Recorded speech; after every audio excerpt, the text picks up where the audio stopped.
Hello and welcome back again Savita classes 1992। हम करने जा रहे हैं विक्रम सेठ की वर्क वाली सीरीज में। हम इम्पोर्टेंट वर्क्स को काफी मैं आपको करवा चुकी हूँ। आज हम कर रहे हैं एरियन एंड द डॉल्फिन, जो पब्लिश हुआ 1994 में। ये कैप्टिवेटिंग पोएटिंग रिटेलिंग है।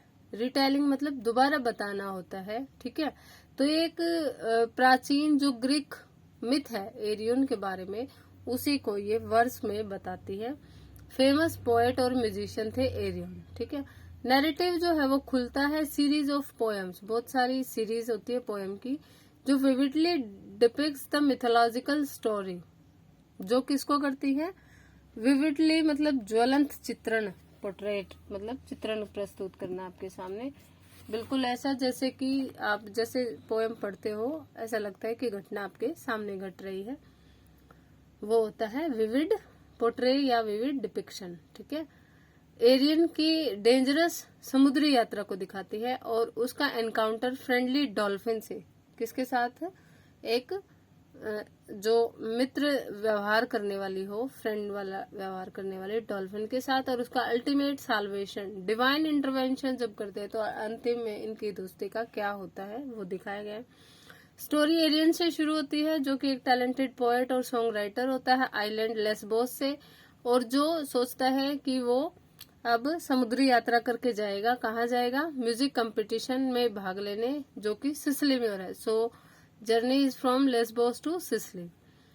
पूरी जर्नी के दौरान सेठ की जो पोएम है वो बहुत अच्छे से डिपिक्ट करती है, दिखाती है जो ever changing mood off the ocean, समुद्र का लगातार बदलने वाला मूड, ठीक है। सीरीन काम, बिल्कुल शांत से लेकर स्टॉर्मी रेज, अंततः तूफानी मौसम तक ये उसको दिखाती है। As the ship approaches Cape Matapan, जैसे ही केप मेटाफन पे जो ये जहाज है ये पहुंचता है, the sellers hatch A sinister plot. Sellers क्या होते हैं? जो नाविक हैं, उन्हें पता चलता है कि एरियन को लूटने का प्लान बनाते हैं वो, ठीक है, उस प्रॉपर्टी से, यानी जो उसका सामान है वो उससे छीन ले and throw him overboard, और उसे जहाज से नीचे फेंक दें।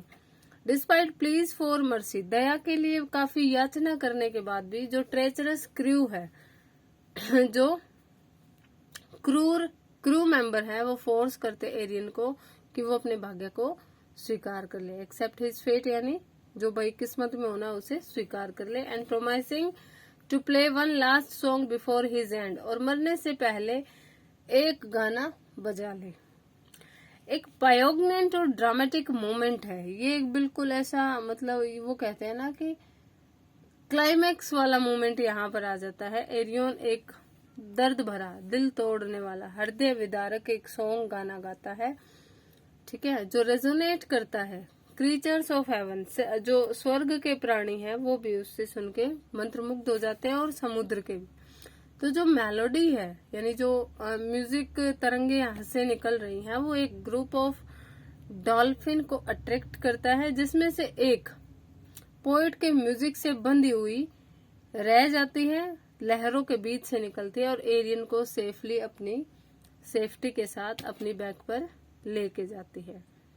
सेठ ने जो विवरण किया है डॉल्फिन का, बहुत मजेस्टिक एंड सिंपैथेटिक, वो अमेजिंग भी है और दया दिखाने वाला, सहानुभूति वाला भी। वो रिफ्लेक्ट करता है उसकी kinship with Arion and his ability to recognise, कि एरियन के साथ उसकी क्या रिलेशन बनता है, और उसकी इस योग्यता को दिखाती है कि वो रिस्पोंड कर सकते, पहचानते हैं किसको? Music of ability of beauty of music, सुंदरता किसकी? म्यूजिक की। पोएम सेलिब्रेट करती है intrinsic connection between art, nature and human spirit. अब पोएम क्या बताती है कि एक बढ़िया कनेक्शन होता है, बुना हुआ ताना बाना होता है, किसमें? आर्ट में, प्रकृति में, और ह्यूमन स्पिरिट, मानवीय संवेदना, या ये कहो कि मानवीय जो हमारी आत्मा है।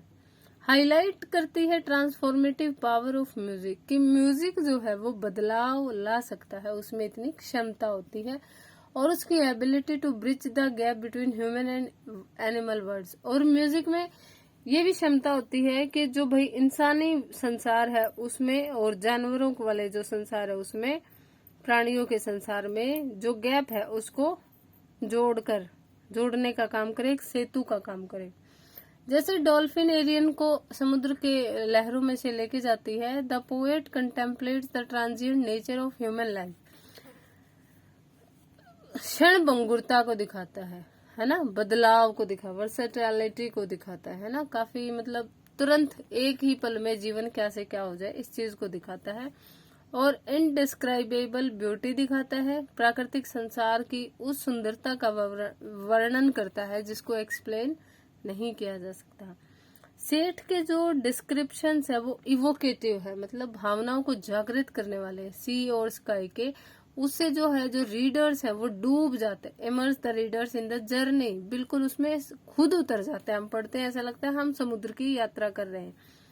कैप्चर करते हैं वास्टनेस ऑफ द ओशियन, सीमाहीनता को, विशालता को, है ना, व्यापकता को, कि बहुत दूर दूर तक समुद्र होता है। And the allure of the dolphins companionship, और उसकी डॉल्फिन की कंपेनियनशिप में कितना प्यार दुलार है, पालन पोषण वाला, वो ये पोयम दिखाती है।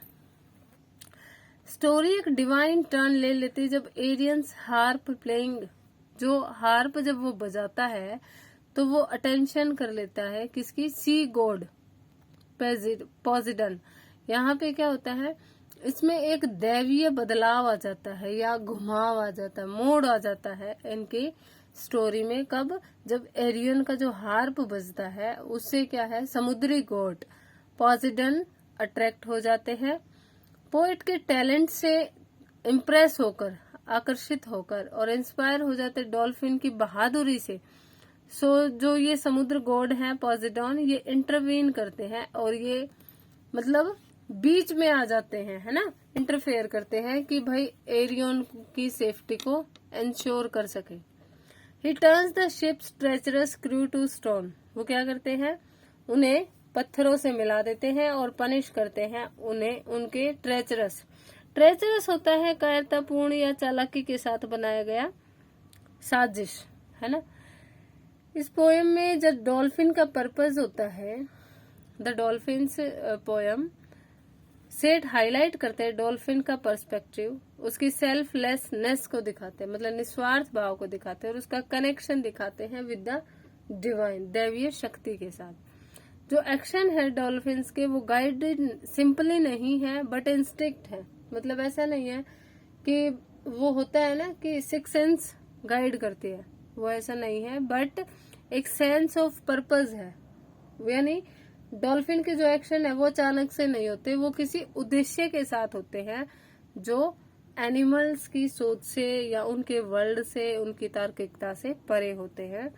कंक्लूडिंग पोएम्स जैसे रेस्क्यू और लैंडफॉल है तो स्टोरी रीचेज इट्स क्लाइमैक्स पे पहुंच जाती है, क्योंकि एरियन और डॉल्फिन जो है सिसिली के कोस्ट पे पहुंच जाते हैं, जहाँ पे पोएट रीयूनाइट हो जाता है अपने हार्प के साथ और एक न्यू चैप्टर शुरू करता है अपनी लाइफ में।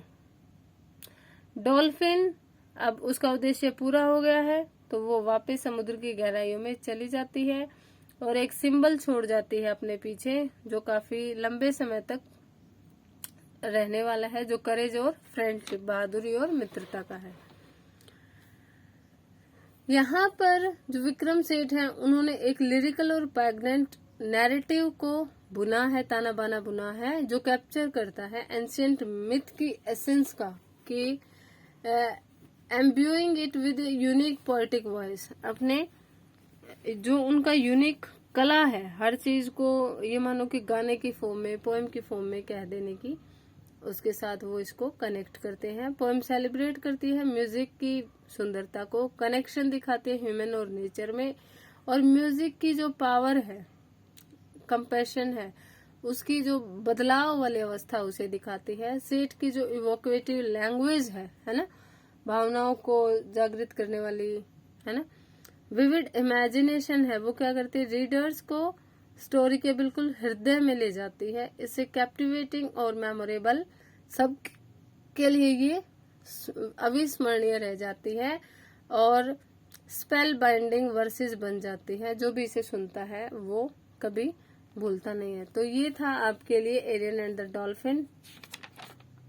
ठीक है, आई होप आपको अब यहाँ से कुछ कंटेंट जो था इसमें वो क्लियर हो गया होगा।